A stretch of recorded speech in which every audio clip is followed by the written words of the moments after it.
Hay nombres que simplemente nos transportan a otro tiempo y lugar. Y Jack el Destripador es uno de ellos. Inmediatamente pensamos en niebla, en calles de piedra, en un terror sin nombre que acechó Londres hace ya más de un siglo. Es, sin duda, uno de los misterios sin resolver más grandes de la historia. Y ahí está el punto central, ¿no? A pesar de una investigación gigantesca y de años y años de teorías, el asesino nunca fue identificado.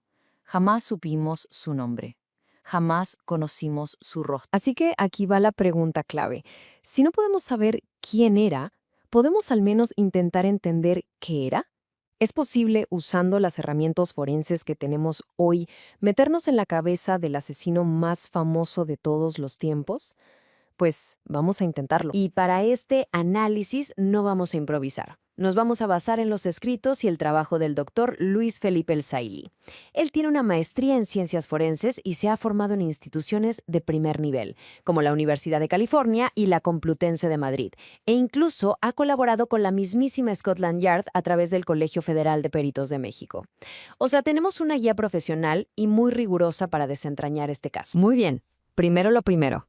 Tenemos que viajar en el tiempo, porque para poder entender al asesino, primero hay que entender su mundo, el distrito de Whitechapel a finales del siglo XIX. Estos puntos nos dan el panorama completo. Imaginen un Whitechapel sobrepoblado, lleno de pobreza. El trabajo sexual era una realidad cotidiana, lo que le daba al asesino, por un lado, un acceso constante a víctimas vulnerables y, por otro, una excusa perfecta para acercarse a ellas. Y el hecho de que nunca lo atraparan, y peor aún, que se burlara de la policía enviando cartas, lo catapultó de ser un simple criminal a convertirse en una leyenda aterradora. Entonces, ¿por dónde empezamos a analizar a un fantasma?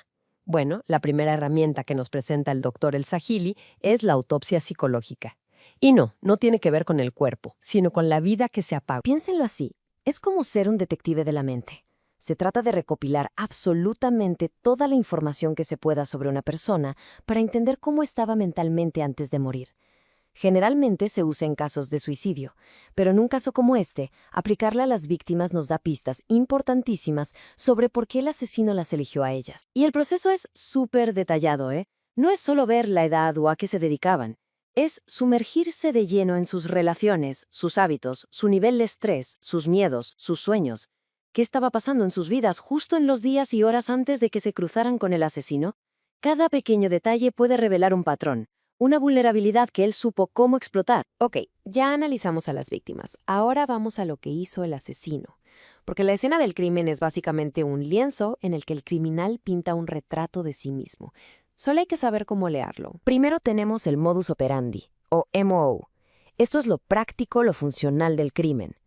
Cómo elegía a sus víctimas, cómo las controlaba, qué arma usaba, son todas las acciones que el criminal necesita hacer para cometer el crimen y, claro, para no ser atrapado. Es algo que se aprende y puede cambiar si deja de funcionar. Pero luego viene algo mucho más profundo, la firma. La firma no es necesaria para matar, es una necesidad psicológica, una compulsión. Es el asesino expresándose, dejando una marca que alimenta una fantasía que tiene dentro. En el caso del Destripador, la firma no era el asesinato en sí, sino las terribles mutilaciones que hacía después y la extracción de órganos. Esos actos no eran para cometer el crimen, eran para su propia satisfacción psicológica. La diferencia aquí es fundamental. El modus es lo que el asesino hace para que el crimen le salga bien. La firma es lo que hace para sentirse satisfecho. Podríamos decir que el modus es la cabeza mientras que la firma es el corazón oscuro del crimen.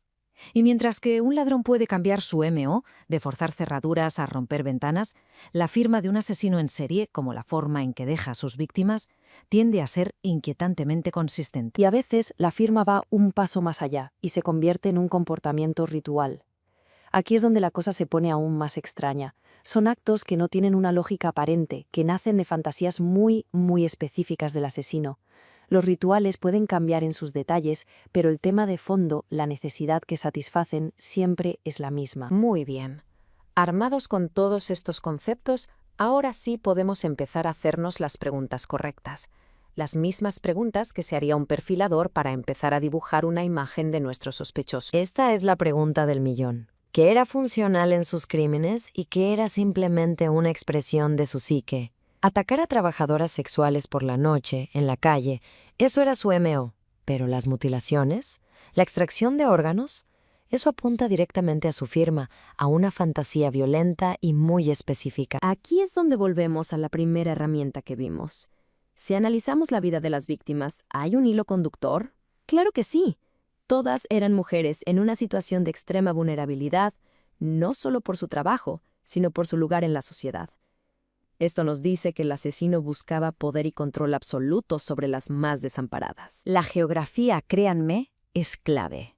Un asesino en serie necesita una zona de confort, un lugar que conoce como la palma de su mano.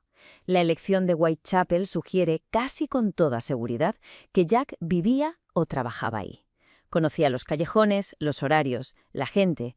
Era su patio de recreo personal. Finalmente, todo este análisis nos lleva a una de las distinciones más importantes en la perfilación criminal.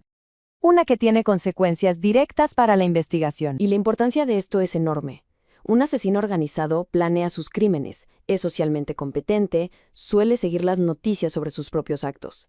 En cambio, uno desorganizado es impulsivo, muchas veces tiene problemas para relacionarse y deja una escena del crimen caótica. Saber si Jack era uno u otro cambia por completo cómo la policía lo buscaría y sobre todo cómo lo interrogaría si lo atrapara. Y esto nos deja con la pregunta final, la que todos nos hacemos. Si la policía de 1888 hubiera tenido estas herramientas de perfilación psicológica, además de todo lo que tenemos hoy como el ADN y la tecnología, ¿se habría escapado Jack el Destripador? Probablemente no. La perfilación no te da un nombre, pero sí dibuja una silueta en la oscuridad. Una silueta tan precisa que tarde o temprano la luz encuentra a quien se esconde dentro de ella.